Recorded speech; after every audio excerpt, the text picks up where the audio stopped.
crendo nas promessas de Deus. Quem não achou, diga misericórdia. Todos acharam. Diz assim: depois dessas coisas, veio a palavra do Senhor a Abrão em visão, dizendo: não temas, Abrão, eu sou o teu escudo, o teu grandíssimo galardão. Então disse Abrão: Senhor Jeová, que hás de me dar? Pois ando sem filhos, e o mordomo da minha casa é o Damasceno Eliezer. Disse mais a Abrão: eis que me não tens dado semente, e eis que o nascido na minha casa será o meu herdeiro. E eis que veio a palavra do Senhor a ele, dizendo: este não será o teu herdeiro, mas aquele que de ti será gerado, esse será o teu herdeiro. Então o levou fora e disse: olha agora para os céus e conta as estrelas, se as podes contar. E disse-lhe: assim será a tua semente. E creu ele no Senhor, e foi-lhe imputado isto por justiça. Deixa a sua Bíblia aberta, vamos orar. Para agora, fala conosco.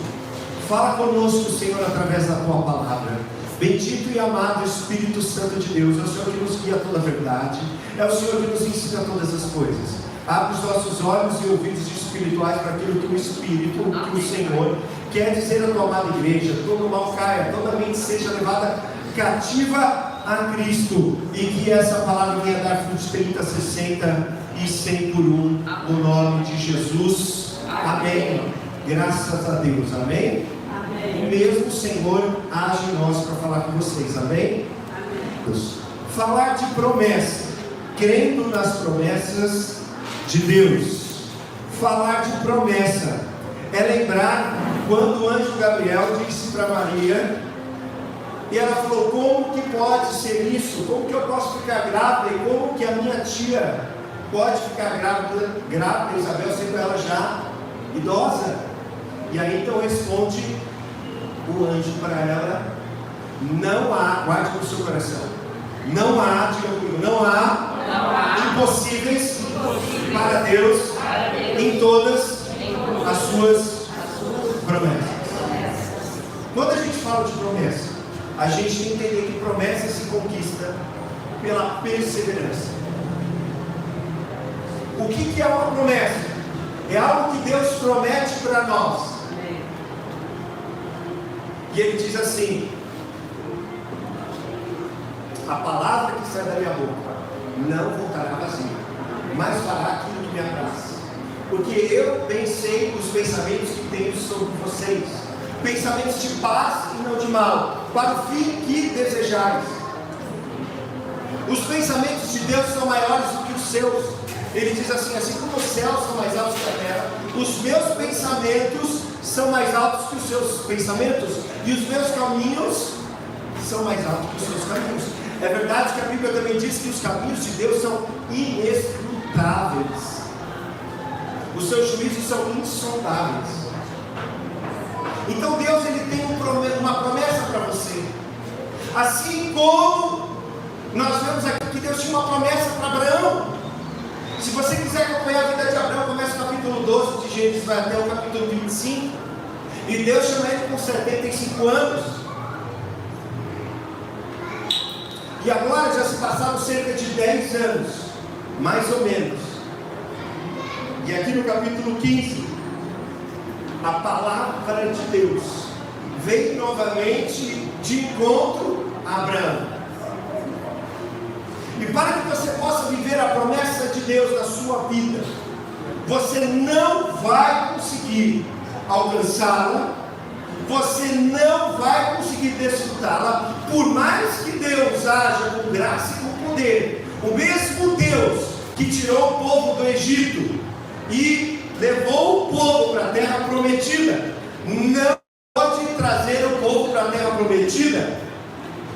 Apesar de todo o poder que Deus fez, apesar de uma nuvem guiar o povo de dia, protegendo eles do sol, e uma coluna de fogo durante a noite para esquentá-los e protegê-los, Eles não entraram na terra prometida. E Deus também jurou que eles não entrariam no seu descanso. Alguns dizem que esse povo que morreu no deserto, que blasfemou contra Deus, que se rebelou contra Deus, que tentou a Deus, não foi salvo. Por mais que Deus agisse com poder, porque eles não creram na promessa. E aí eu pergunto, o que você tem feito com as promessas de Deus? Aonde você tem colocado as promessas de Deus? A promessa de Deus tem que ficar guardada no seu coração. Quando o texto de Lucas 1,37 diz que não há impossível para Deus em todas as suas promessas, a palavra usada ali no texto é a palavra rema, que significa palavra. Mas não só uma palavra de Deus que é falada, que é revelada. Então Deus tem uma palavra revelada para você, porque o Salmo 139 diz assim, que Deus tem muitos pensamentos sobre nós. Ele não tem só um pensamento, Ele tem uma soma de pensamentos incontáveis, assim diz Davi. E esses pensamentos, ele diz assim, Davi, são maravilhosos. Deus tem um pensamento maravilhoso sobre você. Deus tem uma promessa maravilhosa para você, meu irmão, minha irmã. Mas você não vai conquistar essa promessa se você não escolher fazer o que Abraão fez. E o que Abraão fez? Abraão decidiu viver pela fé. E viver pela fé, só dizendo que acredita, não basta. Porque o texto de Tiago, capítulo 2, quando ele fala de Abraão, ele fala que a fé de Abraão foi vista pelas obras.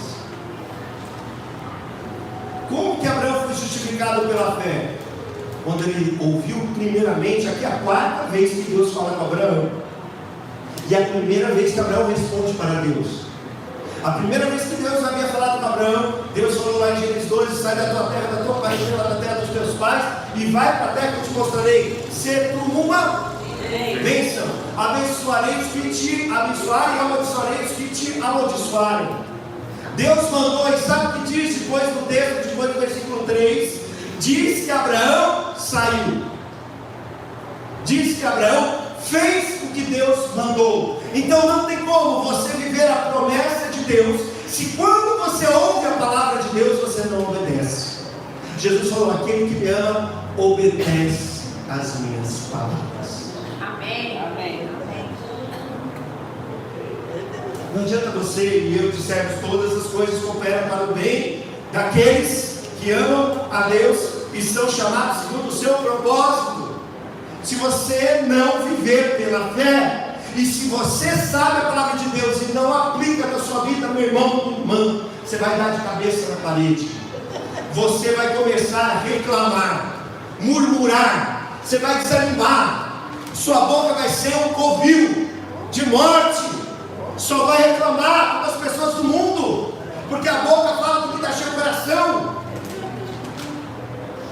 A você e a mim foi dado o reino dos céus, a nossa pátria celestial. E quando você aceitou Jesus, confessou com a boca e creu com o coração, o Espírito Santo passou a fazer parte de você, e o céu faz parte de você. Então se o céu faz parte de você, o que tem que sair da sua boca são palavras de edificação, palavras de consolo. Porque se não for para falar essas palavras, então a Bíblia diz, fique quieto, não fale. Portanto você precisa, como Abraão, aqui no caso Abraão, teve o que? Um encontro com Deus. Você não é sobrinho de Deus, você não é primo de Deus, você não é neto de Deus, você é um filho, uma filha de Deus, e Deus se relaciona com você, meu irmão, minha irmã, pessoalmente. Abraão é um prelúdio de como Deus iria se relacionar com todo cristão. Ele está falando, Deus está falando pessoalmente com Abraão. Por que Deus está falando com ele? Porque Abraão agora estava passando por um momento difícil. Como, pastor? No capítulo 14 acontece a guerra de 4 reis contra 5 reis. Eu vou te explicar isso porque vai para que você entenda toda a mensagem, senão você não vai entender. Na Mesopotâmia, que era uma região ao norte da Palestina de Israel, havia ali 4 reis que dominavam sobre 5 reis que estavam ali em Canaã. O que significa isso? Eles tinham que pagar imposto todo ano, todo mês, ou de tempos em tempos pagar dinheiro para eles, porque eles dominavam sobre eles. E daí chegou um certo dia e falou: nós não vamos mais pagar nada para você. E aí um rei lutou com o outro. Nisso estava, no meio dessa guerra, o sobrinho de Ló, na cidade de Sodoma. E aí então, os reis de Canaã tendo perdido a batalha, Abraão pega 318 da sua casa, homens aptos para a guerra, e vai lutar lá ao norte de Israel, perto de Damasco, quase na divisa norte de Israel, com esse pessoal, e derrota, pega tudo de volta que eles tinham roubado, e pega o seu familiar Ló e todas as pessoas. Só que o que acontece? O que acontece quando você se mete numa guerra, numa briga que não é sua? O que vai acontecer? Você vai sofrer retaliação. Ele tinha enfrentado vários povos, e o próprio povo de Canaã, olha aqui para mim, presta atenção, agora estava com medo de Abraão. Presta atenção aqui, vamos focar no culto. Presta atenção aqui em mim. Deus quer falar com você, presta atenção. E agora, Abraão poderia ser retalhado tanto pelos povos de Canaã, quanto pelos povos ali que eram mais fortes ao norte da região de Elã, depende da tradução. E aí então, quem que aparece? Por isso que começa, depois desses acontecimentos, o que acontece? Abraão foi lá e venceu. Uma pessoa corajosa, ela não tem medo de enfrentar o perigo. Mas depois das batalhas, quantos de nós, depois de uma vitória, depois de algo que acontece, a gente não pode ficar meio enfraquecido, meio triste, meio cansado? Somos homens sujeitos, como Elias, sujeitos ao quê? Sujeitos às coisas da vida. A Bíblia, e a gente sabe que não só é inspirado por Deus, mas é verídica, porque não esconde os erros de Abraão. Esconde? Esconde de Davi? Não. Isso mostra a veracidade, como é verdade. E aí então, Deus vem falar com Abraão. E aí, aqui nos mostra o primeiro princípio para que eu e você possamos viver a promessa de Deus na sua vida. Quem quer viver a promessa de Deus para a sua vida? Primeiro Deus fala com Abraão e diz assim: não temas, não tenha medo. O mesmo Jesus que andou sobre as águas, os discípulos de medo, é o fantasma, é o fantasma. Ele diz: não temais, sou eu. O mesmo Jesus que falou para Jairo quando chegaram na sua casa com a notícia: a sua filha morreu, não incomode mais o mesmo. O que Jesus fala para Jairo? Não temas, crê somente. Para que a fé entre, o medo tem que sair. Fé é confiar, é descansar. Se eu estou preocupado, o que a Bíblia diz? Se alguém está sofrendo, o que faça? Orações. O que o apóstolo Paulo diz? Apresentem a Deus as vossas preocupações. Você está preocupado? Você está sofrendo? O que você tem que fazer?